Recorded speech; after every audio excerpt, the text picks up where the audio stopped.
So it's too late in the game not to know this. Just like it's too late in the game not to know that the MOTB is a micro CHIP and that this whole digital system that's coming on board, is a part of the beast system.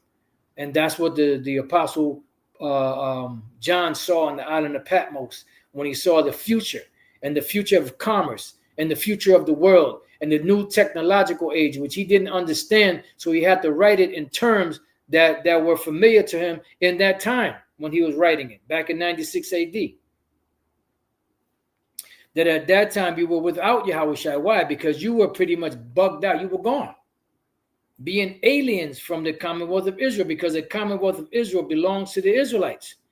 But you became a stranger, just like the Apostle Peter, which spoke to individuals in this region and referred to them as strangers, as the scattered, that are being brought back now, that are being cleansed, that are being reborn and renewed as newborn babes in the flesh.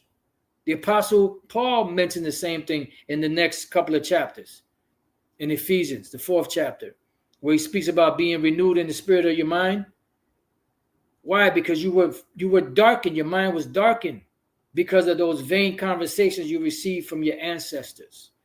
And if you don't understand that, you're not going to understand the New Testament, period.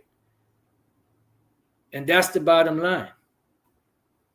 It says, and strangers from the covenants of promise. The covenants of promise were only made to the Israelites.